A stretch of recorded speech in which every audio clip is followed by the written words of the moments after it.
The lotus is a beautiful flower. It is widely found all over Asia.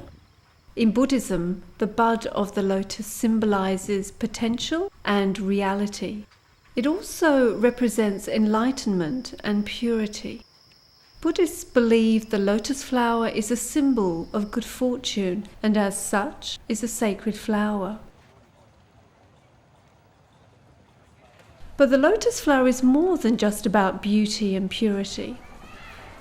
It has been used in Chinese and Indian traditional medicines to treat various illnesses for thousands of years. In some parts of Southeast Asia, the lotus flowers are used as an offering to the gods and to pray for good fortune. In Burma, though, lotus flower fibres are used to make fabric. The fabric is meant only for monks and for the gods. The Burmese people believe it is the cloth of the gods.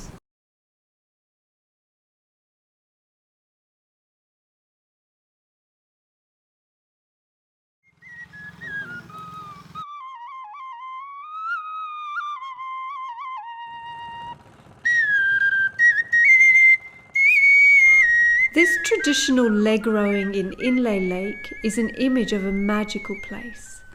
The lake is 14 miles long and 7 miles wide and is located in the southern Shan state in Burma. The lake is dotted with local fishermen balancing on the bows of their small wooden boats.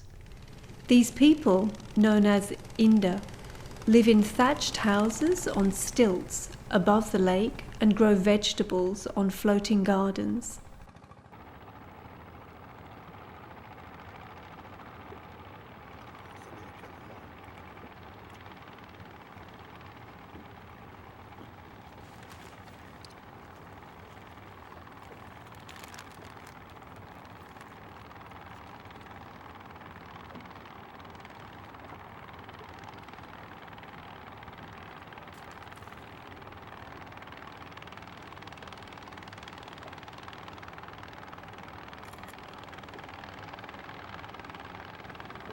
The lake is not only beautiful, but is rich with both tradition and culture.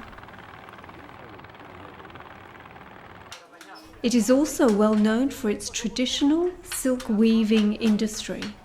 Ancient weaving techniques are still used to produce handmade silk in Inle Lake. The inner fibre of the lotus stem is used for weaving the lotus fabric.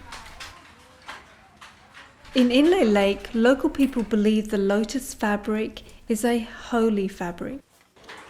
They initially produced the fabric only for the high-ranking monks and as a gift to the gods.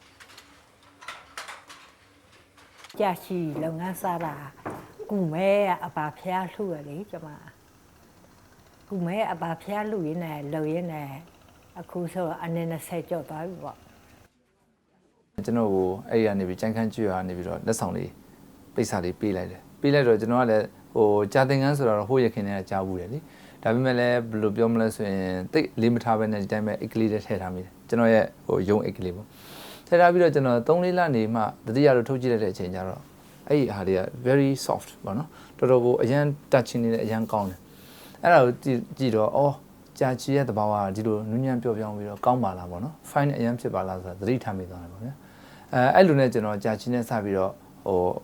attachment. In 1998, lotus fabric was introduced to the international market. Japan Suya project who did the Bawa Suzy, Pianle Shindan project who General you be a low chedabano. Arab the General Jachidu, Ziguatema, Tenji Ang, Sabiro, Tokyo Masatin Gidabano. Tokyo Mashide, the fashion local, Menapondia of the Mr. Motoyama, so that Lugia, a Jansen with our. စိတ်ဝင်စားပြီးတော့ဒါကိုတွေ့ပြီးတော့သူမြန်မာပြည်လဲလိုက်လာတယ်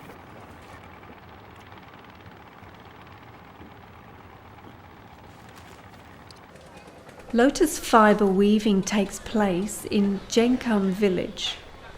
According to local people, a woman named Dorsaw Wu found thin fibres trailing from the end of the lotus stem. The stem inspired her to create a thread from the fibres. From lotus threads, she wove the first lotus robe for monks over 40 years ago. စာလုံးတော့တော့ဆိုဦးဆိုတာလေအဲ့တော့ကြာတင်ကန်းစာလုံးလို့တော့ကြာဦးလို့လည်းခေါ်ရတူပါလေဟုတ်အဲ့တူကစာလုံးတာကျမတို့တော့မှကျောင်းနေတုန်းချီတယ်အဲ့ဆိုလို့ချင်းအခုနဲ့စားမယ်ဆိုလို့ပြောမယ်ဆိုလို့ချင်းအနေ40ကျော်ပြီပေါ့ဒီအလုံးလုံးနေတာ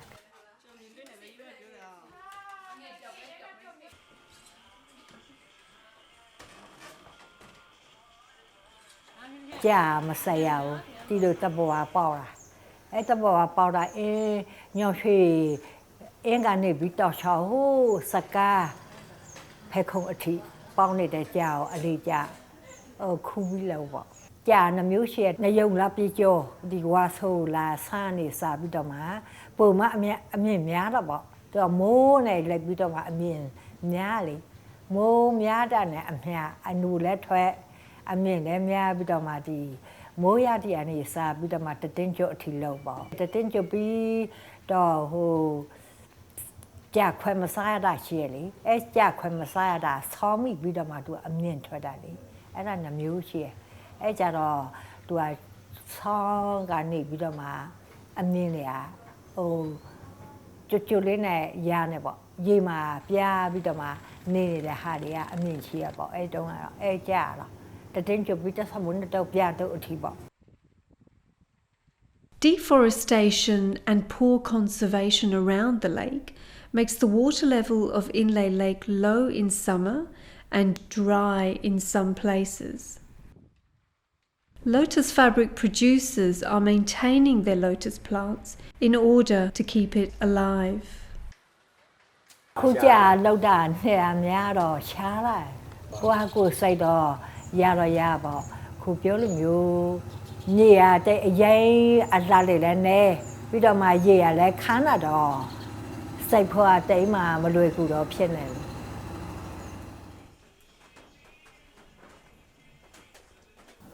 အဲ့ဒီကြာကို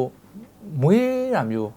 ရေရှည်ရှင်သန်တော့လုပ်ဖို့လိုပါတယ်ဒါအဲ့လိုလုပ်ဖို့ကြတော့ကြာကိုလွယ်လွယ်ကူနဲ့ကတ်လုပ်ပြီးဖြတ်လိုက်ရင်ကြာရေတွေဝင်ပြီးပုတ်သွားပါတယ်ဒါမျိုးမဖြစ်ပဲဆွဲနှုတ်တဲ့စနစ်တွေမှလည်းလောက်အောင်ဒါမျိုးမလုပ်တဲ့ခါကျကြာကုန်ချမ်းမလုံလောက်ဘူးဖြစ်သွားတာပေါ့အဲ့တော့အင်းထဲမှာဆိုလို့ကြာမလုံလောက်တဲ့ပြဿနာတွေပဲတောက်လျှောက်ဖြစ်နေရတာပေါ့နော်ကျွန်တော်ရဲ့အဓိက concern စိုးရိမ်တာကတော့ခုနပြောသလို shortage material shortage ဖြစ်မှာကိုကျွန်တော်စိုးရိမ်ပါတယ် For long-term development of the industry, sustainable lotus growing and harvesting practices are needed. Nowadays, finding lotus flower stems is hard.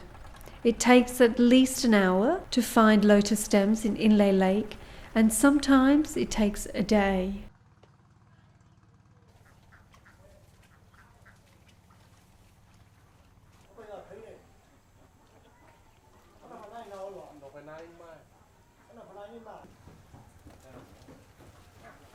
Anu ye polo de nu shin do cha mia swai lo le a myin le pwa la bo cha le da lo be tu a myin le shi la le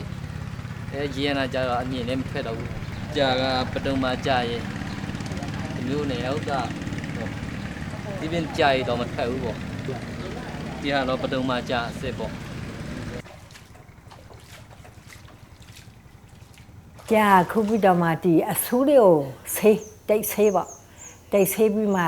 မြေတွေရောဆေးတော့တချို့နှုတ်တွေကလည်းမြေအထဲဝင်နေလေအဲ့ဒါဆင်းအောင်ဆေး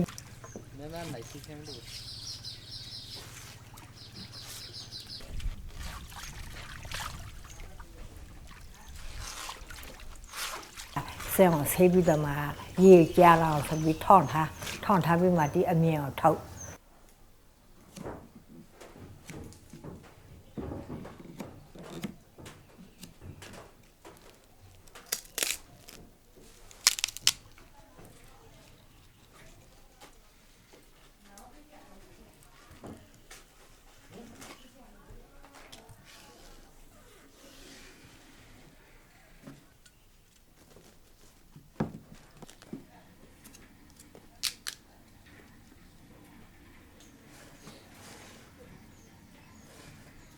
ကြာအိပင်တထောင်ကျော်မှာလေးချက်သားသုံးချက်သားအဲ့လိုပဲရတယ်အမြင်များလေးချက်သားအမြင်များသုံးချက်နှစ်ချက်ခွဲအဲ့လိုပဲရတယ်သူကအဲ့ဒီချောလိုက်ရ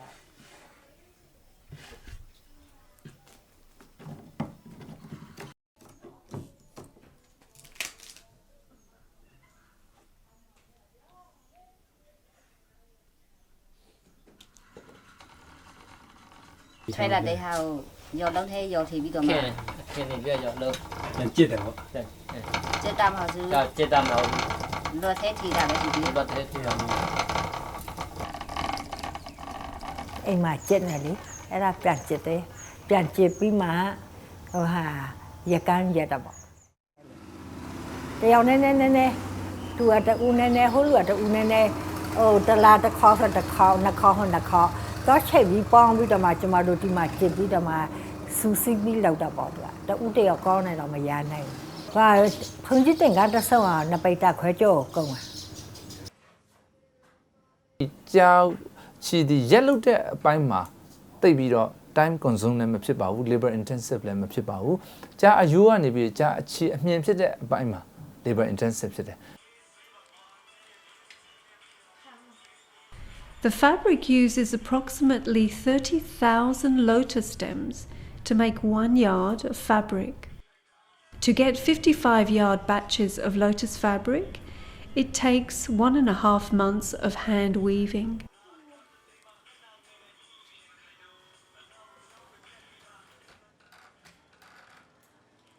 ကျွန်တော်တို့အခုအတူတူတွဲလုပ်နေတဲ့ company ကြီးတွေကြတော့ quality consistent ဖြစ်မှသာလျှင်ရမယ်ဒီချီဒီအနေထားအတိုင်းဒီ size အတိုင်းဒီလောက်အကျယ်ဝန်း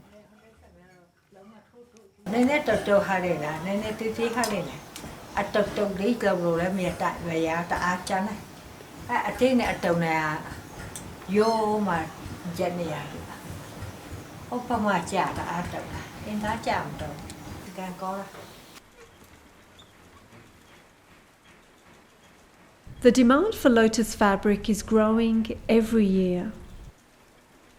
စိတ်ကွယ်ခုစောစောရပိုင်းရလားကျမတို့ကဟိုစောတိကတဲ့ငါဆိုင်ရန်ကုန်အမတို့ကဝယ်ပေးပေါ့နော်တလားအောင်နှစ်စုံအဲ့တော့ပေါ့အခုကျတော့မြန်မာပိုးစားစတာနေပြီးတော့မှဟာသူအီတလီကပိုးရလေစောစောနာဂျပန်လည်းပိုးပေါ့နော် Mr. Motoyama သူကိုယ်တိုင်ဂျပန်မှာအရန်လှုပ်ထွဲလုပ်နေတဲ့အီတလီက top brand ပေါ့နော် Cashmere နဲ့ပတ်သက်ရင်တော့ကမ္ဘာပေါ်မှာ top ပါပဲအဲ့ဒီ company Loropiana နဲ့သူမိတ်ဆက်ပေးတယ်ပေါ့နော်အဲ့တော့ Loropiana ကိုစပြီးတော့ product လေးတွေပို့ကြည့်တယ်ပို့ကြည့်ပြီးတော့သူကိုယ်တိုင်သူ့ကိုဒီကိုခေါ်လာတယ်ပြီးတော့ကျွန်တော်တို့နဲ့မိတ်ဆက်ပေးတယ်အလုပ်အကြောင်းလေးတွေပြောကြဆိုကြတယ်ပေါ့နော်အဲ့ဒါနဲ့ပဲအီတလီနဲ့အလုပ်လုပ်ဖြစ်သွားတာပေါ့နော်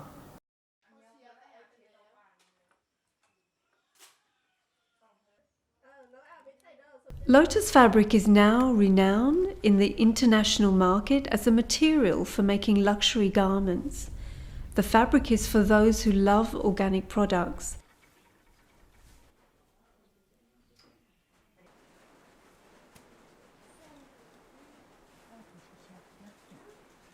ခုကျမတနေ့ပါလုံးလုံးနေတယ်သူကတနေ့ပါလုံးဝဲတော့ကျမမရှိအချီချာမှတနေ့ပါလုံးလုံးနေတယ် ကြာချီဒီကျွန်တော်အမြင်အရပြောရမယ်ဆိုလို့ရှိရင်အရန်ကို labor intensive ဖြစ်ပါတယ်ဒါကြောင့်မလို့ mass production ဘက်ကိုသွားဖို့တော့လွယ်မယ်မထင်ပါဘူး